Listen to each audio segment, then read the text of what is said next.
रणभूमि की शुरुआत, माया और दिक्कतों को खुली चुनौती। जय गुरुजी संगत जी। अनंतम अनंतम शुक्राना मेरे महाशिव, मेरे गुरुदेव, मेरे भगवान गुरुजी महाराज का। आज मैं यहाँ बैठकर सिर्फ मीठी मीठी बातें करने नहीं आई हूँ। आज मैं यहाँ किसी लाचार, बेबस या रोती हुई औरत की तरह अपनी दुख भरी कहानी सुनाने नहीं आई हूँ।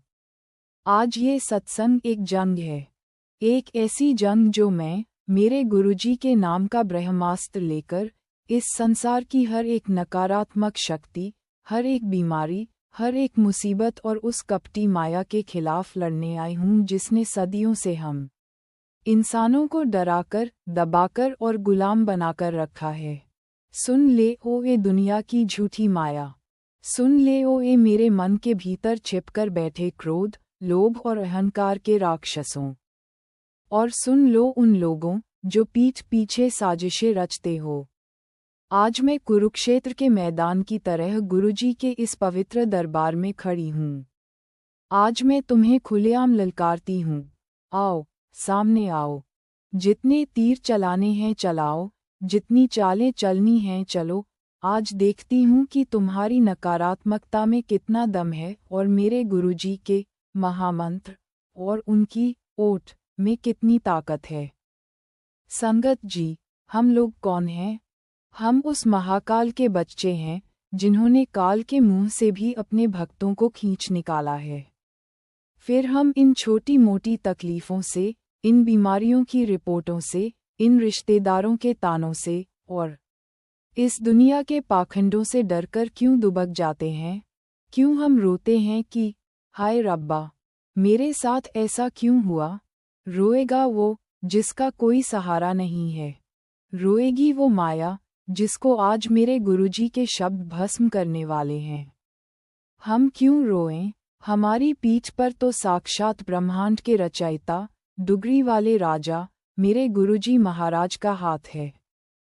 जब वो शेर हमारे साथ खड़ा है, तो उनकी बेटियां गीदड़ की तरह डरकर आंसू क्यों बहाएं? आज से रोना बंद और नाम सिमरन की तलवार उठाकर लड़ना शुरू। क्लैपबोर्ड खंड 2, पहला मोर्चा।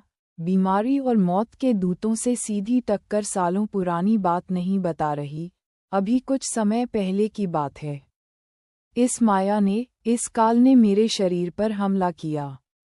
डॉक्टरों ने बड़ी बड़ी फाइलें बना दीं, कह दिया कि आंटी अब कुछ नहीं हो सकता, तुम्हारी नसें ब्लॉक हो चुकी हैं, शरीर गल रहा है, बीमारी आखिरी स्टेज पर है, अब तो बस भगवान का नाम लो। मैंने डॉक्टर से कहा, डॉक्टर साहब, भगवान का नाम तो मैं लेती ही हूँ, लेकिन जिस भगवान का नाम मैं लेती हूँ, वो मौत के रजिस्टर के पन्नों को भी फाड़कर नया जीवन लिखने की ताकत रखता है। मैं घर आई। रात को दर्द ने मुझे चारों तरफ से घेर लिया। ऐसा लगा जैसे यमराज के दूत सिरहाने खड़े होकर हंस रहे हों। वो कह रहे थे, अब तेरी सांसें खत्म, चल हमारे साथ। उस अंधेरी रात में, जब पूरा घर सो रहा था, दर्द से मेरी चीखें निकल रही थीं, तब मैंने रोने के बजाय अपनी आवाज़ को कड़क किया। मैंने बेड पर उठकर सीधे उन अदृश्य मुसीबतों की तरफ उंगली उठाई और चिल्लाकर कहा, ओए बीमारी, ओ ए दर्द, तेरी औकात कैसे हुई मेरे इस शरीर में घुसने की? ये शरीर मेरा नहीं है, इस शरीर में मेरे गुरुजी का लंगर प्रसाद समाया हुआ है। इस शरीर की रगों में मेरे गुरुजी का चाय प्रसाद दौड़ता है। तू किस हैसियत से मेरे गुरुजी के मंदिर में कब्जा करने आए है?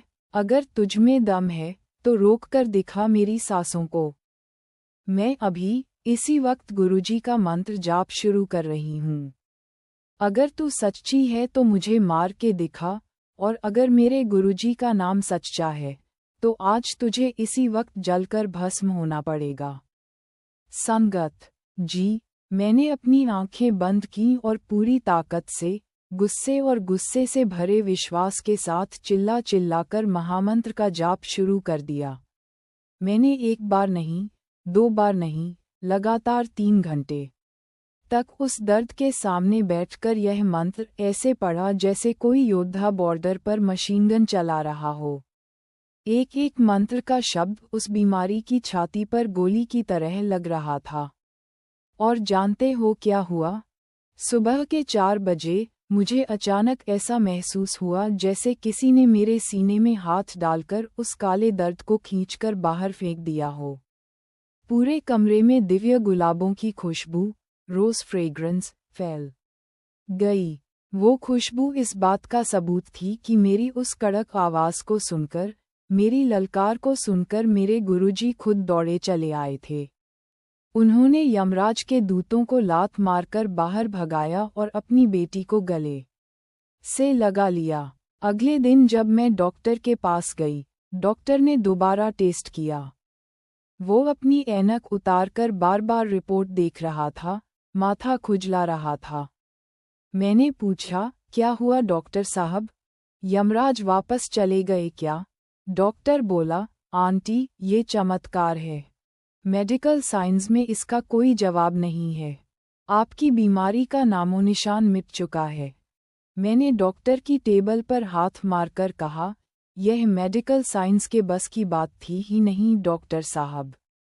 जहाँ तुम्हारी साइंस घुटने टेक देती है, वहाँ से मेरे गुरुजी का कल्याण शुरू होता है। क्लैपबोर्ड खंड 3। दूसरा मोर्चा, घर का क्लेश, समाज के ताने और दुनिया का पाखंड। इस दुनिया की दूसरी सबसे बड़ी मुसीबत क्या है? लोग, रिश्तेदार और घर का क्लेश। जब इंसान पर बुरा वक्त आता है न, तो ये दुनिया वाले भेड़िए की तरह घेर लेते हैं। कोई आकर सहानुभूति का नाटक करता है, तो कोई पीठ पीछे हंसता है।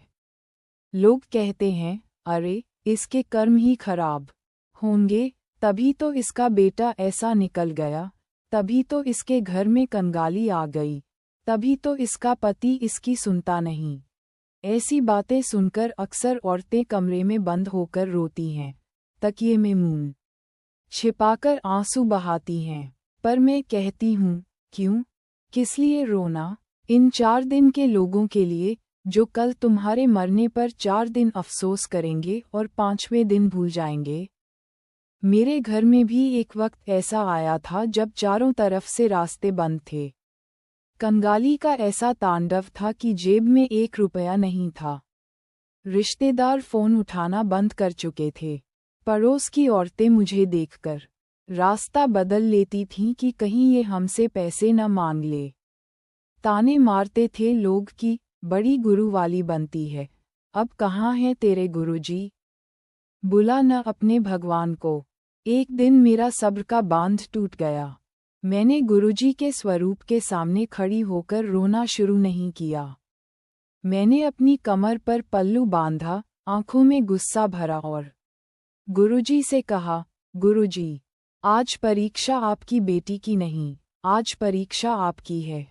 दुनिया मुझ पर नहीं हंस रही, दुनिया आप पर उंगली उठा रही है कि देखो, इसकी बेटी दर दर की ठोकरें खा रही है।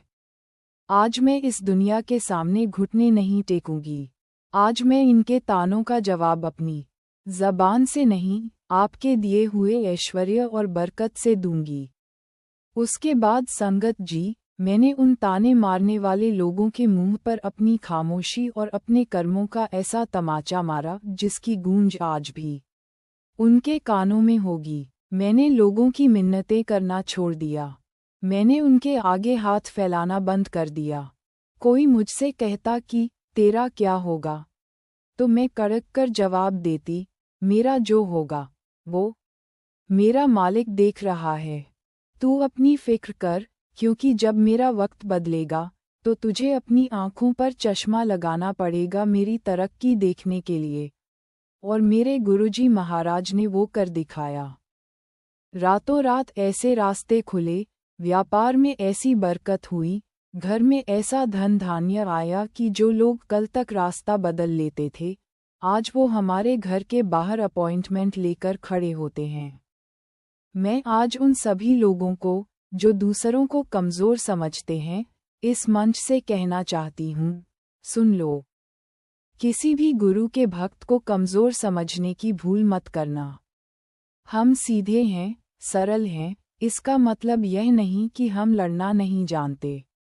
जब हम अपनी भक्ति पर आते हैं तो हम बड़ी से बड़ी मुसीबत का रुख मोड़ देते हैं।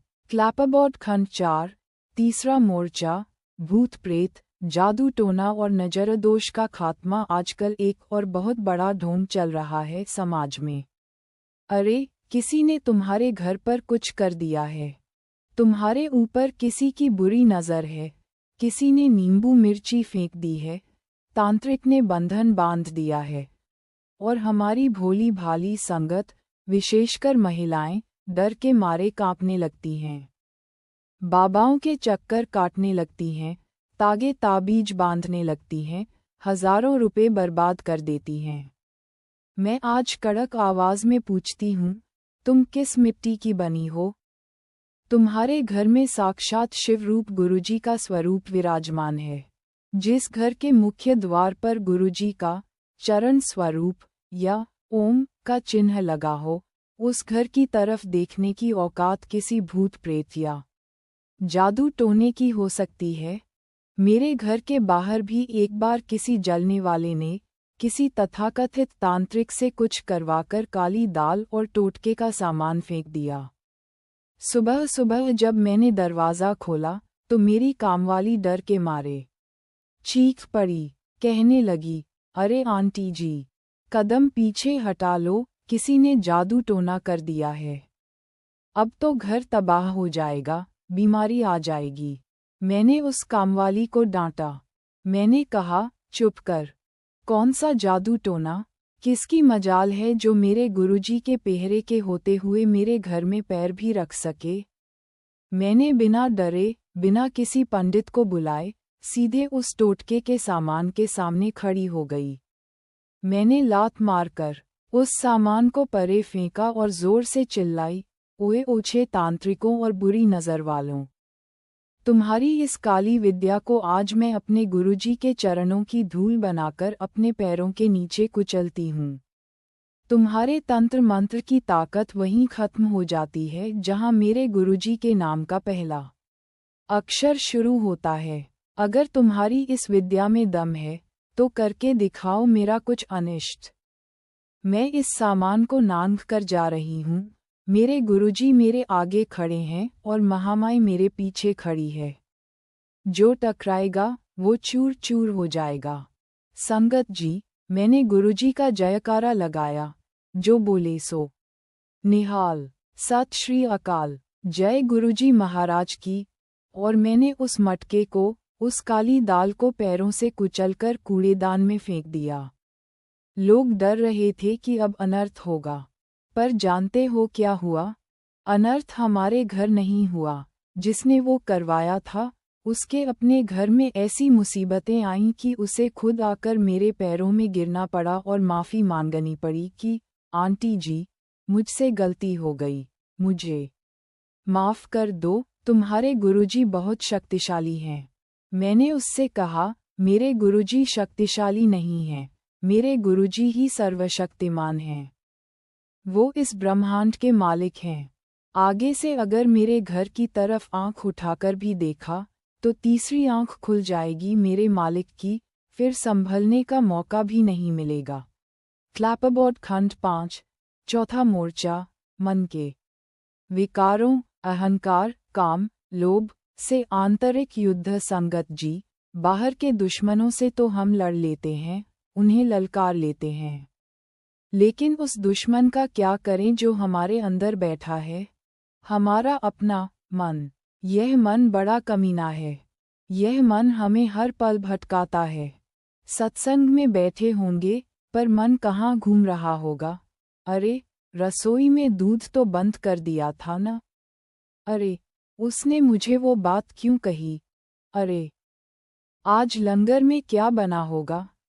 यह मन ही है जो हमारे अंदर अहंकार पैदा करता है। जब हमारे पास थोड़ा पैसा आ जाता है, गाड़ी आ जाती है, या जब हम बड़े सुंदर दिखने लगते हैं, तो यह मन कहता है, देख, तेरे जैसा तो कोई है ही नहीं, तू सबसे श्रेष्ठ है। यही अहंकार हमारी भक्ति को खा जाता है। मैं इस मन को भी रोज सुबह उठकर ललकारती हूँ। मैं शीशे के सामने खड़ी हो जाती हूँ और अपने ही मन से कहती हूँ, ओए मन, ज्यादा उड़ने की जरूरत नहीं है। अपनी औकात याद रख। तू क्या लेकर आया था और क्या लेकर जाएगा। आज जो तू बड़ी बड़ी बातें करता है, न कि मैंने ये किया, मैंने वो किया, तूने कुछ नहीं किया। तू तो मिट्टी का एक पुतला है। अगर मेरे गुरुजी अपनी कृपा की एक सांस खींच लेना, तो ये शरीर 2 मिनट में लाश बन जाएगा और लोग कहेंगे, जल्दी उठाओ, बदबू आ रही है। जब भी मेरे अंदर किसी के प्रति गुस्सा आता है या किसी से नफरत करने का मन करता है, तो मैं अपने मन को एक तमाचा मारती हूँ और कहती हूँ, अगर तूने किसी की बुराई की या किसी का दिल दुखाया, तो याद रखना गुरुजी तुझे अपने दरबार से धक्के मारकर बाहर निकाल देंगे। अगर गुरुजी का प्यार चाहिए, तो इस अहंकार को, इस गुस्से को थूकना पड़ेगा। संगत जी, भक्ति कोई कायरों का खेल नहीं है। भक्ति के लिए अपने ही अंदर के विकारों से रोज एक युद्ध लड़ना पड़ता है। जो इंसान अपने गुस्से को नहीं जीत सकता, जो औरत अपनी ज़बान पर काबू नहीं रख सकती, जो हर समय दूसरों की चुगली और निंदा में लगी रहती है, वो चाहे रोज सत्संग में जाकर बैठ जाए, चाहे रोज बड़े बड़े शुक्राने पढ़ ले, गुरुजी उसे कभी स्वीकार नहीं करेंगे। अगर गुरुजी का सच्चा सिंह और सिंहनी बनना है, तो अपने अंदर के इन राक्षसों को मारना पड़ेगा। जब मन कहे कि आज सिमरन छोड़ देते हैं, आज नींद आ रही है, तो उठकर बैठ जाओ और मन से कहो, तू मुझे सुलाएगा? मैं देखूं तू कैसे सोता है। आज तो मैं 2 घंटे लगातार मंत्र जाप करूंगी। जब तुम अपने मन को इस तरह कड़क आवाज में डांटोगे, तो मन भी तुम्हारा गुलाम बन जाएगा, तुम मन के गुलाम नहीं रहोगे। क्लैपबोर्ड खंड 6, 5वां मोर्चा। विश्वास की दृढ़ता। No if, no but. मैंने बहुत से सेवादारों और संगत को देखा है। जब तक काम अच्छे चल रहे होते हैं, तब तक तो कहते हैं, जय गुरुजी, शुक्राना गुरुजी, गुरुजी बड़े दयालु हैं।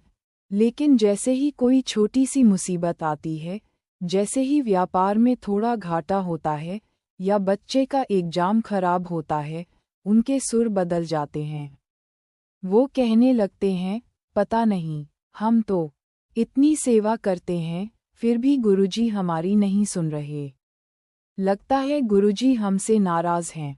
मुझे ऐसी कमज़ोर और खोखली भक्ति पर बड़ा गुस्सा आता है। मैं ऐसी संगत से सीधे पूछती हूँ, तुम्हारा विश्वास है या कोई दुकानदारी? कि तुम इधर से सेवा चढ़ाओगे और उधर से गुरुजी तुम्हें लॉटरी का टिकट थमा देंगे? भक्ति में इफ और बट के लिए कोई जगह नहीं होती। विश्वास ऐसा होना चाहिए कि चाहे आसमान टूट पड़े, चाहे धरती फट जाए, चाहे पूरी दुनिया तुम्हारे खिलाफ खड़ी हो जाए, पर तुम्हारे दिल से एक ही आवाज़ निकलनी चाहिए, मेरा मालिक जो कर रहा है, वो मेरे भले के लिए कर रहा है। एक बार मेरा एक बहुत बड़ा काम होते होते रुक गया।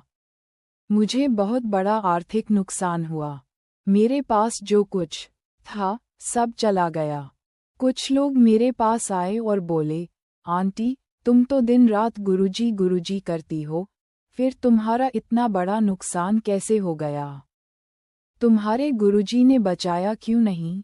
मैंने उन लोगों की आंखों में आंखें डालकर पूरी कड़क आवाज में कहा, सुनो, मेरे गुरुजी कोई जादूगर नहीं हैं जो मेरी हर ख्वाहिश पूरी करने के लिए बैठे हैं। वो मेरे पिता हैं, मेरे भगवान हैं। अगर उन्होंने आज मुझसे कुछ छीना है, तो इसका मतलब है कि वो मुझे किसी बहुत बड़ी मुसीबत से बचा रहे हैं। शायद आज मेरा एक्सीडेंट होना था, शायद आज मेरे प्राण जाने थे। मेरे गुरुजी ने मेरे प्राण बचा लिए और उस कष्ट को पैसों के नुकसान में बदल दिया। तुम्हारी सोच जहाँ खत्म होती है, मेरे गुरुजी की प्लानिंग वहाँ से शुरू होती है। मेरा विश्वास कोई कच्चे धागे का नहीं है जो एक नुकसान से टूट जाए। अगर गुरुजी मुझे भूखा भी रखेंगे न, तब भी मैं उनके दर पर नाचूंगी और कहूंगी, शुक्राना मेरे मालिक, तूने मुझे याद तो रखा।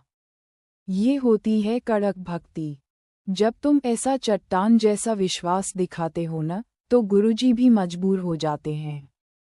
वो अपनी गद्दी से उठकर आते हैं और तुम्हारी झोली को खुशियों से इतना भर देते हैं कि तुम संभाल नहीं पाते। गुरुजी हमेशा कहते थे, विश्वास रखो, कल्याण की फिक्र मत करो, पर हमारा विश्वास तो पानी के बुलबुले जैसा है। जरा सी हवा चली और फूट गया। ऐसे बुलबुले मत बनो संगत जी। लोहे की ढाल बनो जिसे परिस्थिति की कोई भी तलवार काट न सके। क्लैपरबोर्ड खंड 7 महाविजय और गुरुजी का अनंत शुक्राना। संसार की हर एक औरत को, हर एक आंटी को आज मैं इस सत्संग के माध्यम से एक संदेश देना चाहती हूँ। अपने आप को अबला, बेबस या कमज़ोर समझना बंद करो। तुम उस गुरु की संगत हो जो साक्षात शिव का अवतार हैं। तुम्हारे अंदर वो शक्ति है कि तुम अपने पूरे परिवार को, अपने बच्चों को हर बला से बचा सकती हो। जब भी घर में कोई संकट आए, जब भी लगे कि अब कोई रास्ता नहीं बचा है, तो रोने के बजाय अपने घर के मंदिर के सामने खड़ी हो जाओ। अपनी आवाज़ में वो कड़कपन और वो विश्वास लेकर आओ कि नकारात्मकता खुद तुम्हारे घर का दरवाज़ा छोड़कर भाग जाए। आज इस मंच से मैं उस माया को, उस बीमारी को, उस कंगाली को और उन सभी ताने मारने वाले दुश्मनों को आखिरी बार ये चेतावनी दे रही हूँ, तुमने जितने जाल बिछाने थे, बिछा लिए। तुमने जितने वार करने थे, कर लिए। अब तुम्हारी बारी खत्म। अब मेरी और मेरे गुरुजी की बारी शुरू है। जब तक मेरी रगों में खून की एक भी बूंद बाकी है, तब तक मैं गुरुजी का नाम लेती रहूंगी। मेरा बाल भी बांका करने की कोशिश की, तो मेरे गुरुजी का डमरू ऐसा बजेगा कि तुम्हारा वजूद ही मिट जाएगा। संगत जी, आज का ये सत्संग मेरी जीत का नहीं, मेरे गुरुजी की उस अपार शक्ति का शुक्राना है जिसने एक आम सी महिला को शेरनी बना दिया। उन्होंने मुझे सिर्फ जीना नहीं सिखाया, उन्होंने मुझे मुसीबतों की छाती पर पैर रखकर आगे बढ़ना सिखाया है। लंगर प्रसाद और चाय प्रसाद को साधारण मत समझना। यह वो दिव्य औषधि है जो हमारे अंदर के हर एक कीटाणु को, चाहे वो शारीरिक हो या मानसिक, मार गिराती है।